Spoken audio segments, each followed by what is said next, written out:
So it's not pretty when you're going through the withdrawal effects. For some of my clients, I feel they want to give up, but I don't give up. Don't give up. It's going to come to an end.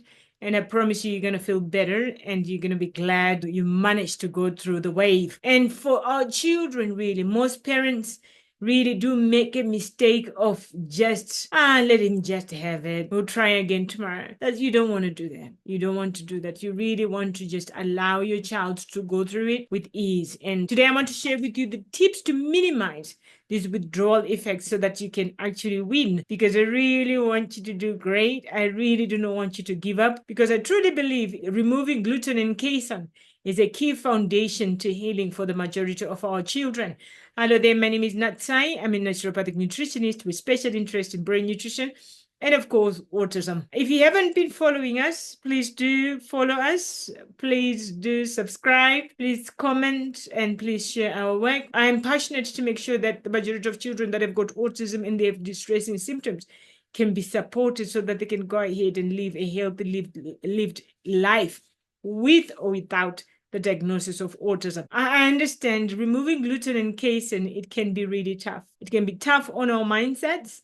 It can be tough, and changing your habits can be very, very tough. Like I said in one of the videos, I grew up having toast, butter, and jam every single day.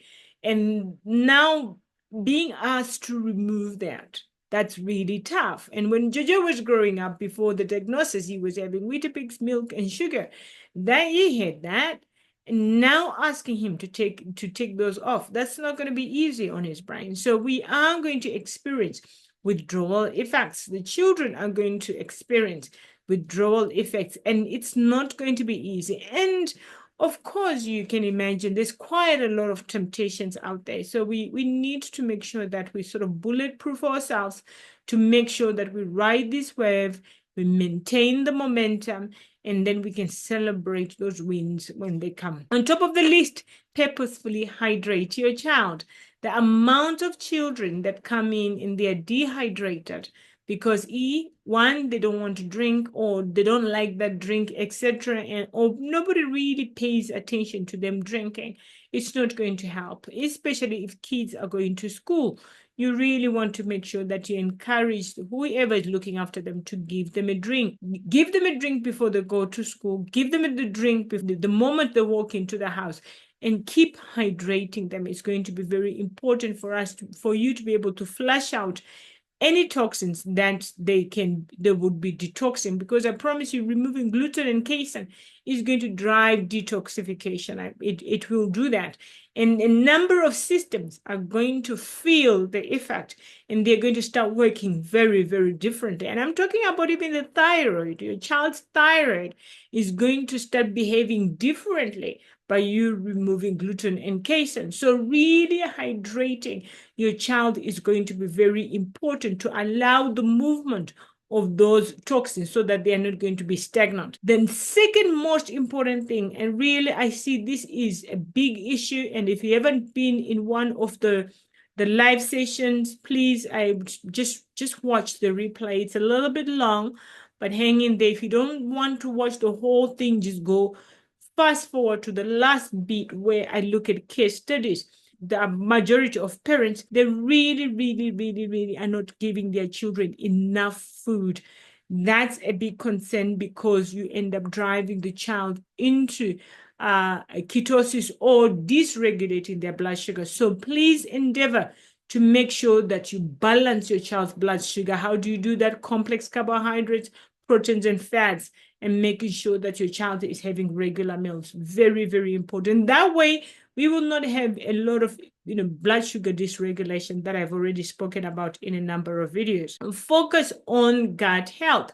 Focus on gut health. Really, at this time, there's going to be a massive shift in the microbiome. That shift is going to happen because you're also going to have a lot of die-off. You're probably going to feel that die off. The things like yeast, bacteria, they're all going to start dying off as well. So you want to start thinking about repopulating the gut. You want to think about prebiotics and probiotic foods, things like asparagus, things like onions, things like bananas, they are going to be really good helping repopulating the gut. You can think about non-dairy yogurts, things like kefir, things like sauerkraut. Hopefully your baby tolerates them to repopulate your child's gut. So really think the gut, think repopulation, think prebiotics or probiotics. If you're in the community, there's a link with the starter supplements, and these will include prebiotics as well as probiotics. That the other thing you can also consider, because what we know is when we remove the opioids, when we remove the caffeine, like I was talking about, the combination of casein, gluten, and sugar, usually it's like an accelerator to the brain. Now, when you remove that, you may actually see that your child is going to be lethargic, because the majority of children already do not have the energy. There is issues with the energy sector, the mitochondria. That's why gluten really does affect the mitochondria, by the way. And so when we remove that, we want to try and make sure that our babies have enough energy. So you may want to consider supplements like B vitamins. You want to consider supplements like magnesium, as well as omega-3. Again, if you're in the community, you will have this startup, the starter supplement. Exercise, very important. I can go to town about the importance of exercise is in raising endorphins. You started your gluten-free, casein-free diet. You are working your child to stimulants, which is gluten and casein, which have got the opioid reaction to the brain. And now if you take that up, you may actually see that your child is going to feel a little bit depressed and irritable. So you really want to increase their endorphins by making sure that your baby exercises. Really get them to the park, get them to run around, get them on the trampoline. A good thing to do for them. The next important thing is sleep. The brain is going to start healing, and they're going to go through the withdrawal syndrome. So the body is going to start working a lot. And really, especially in the first few months, the brain is going to start working. So you really want to remove the stimulants. You really want to make sure that your child is resting. So try and make sure you stick to a daily routine, your circadian rhythm, you support that.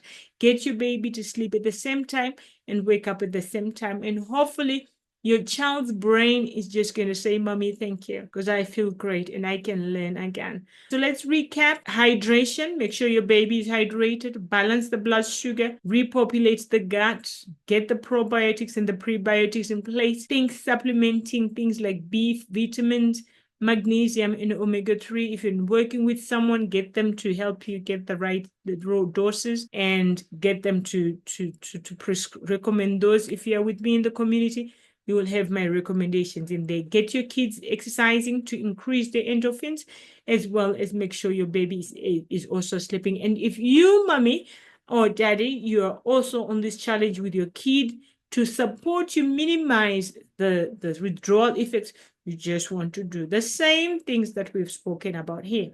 I hope this helps. Let me know if this helps, or if you have any challenges, then I'll be happy to support you to ride through that.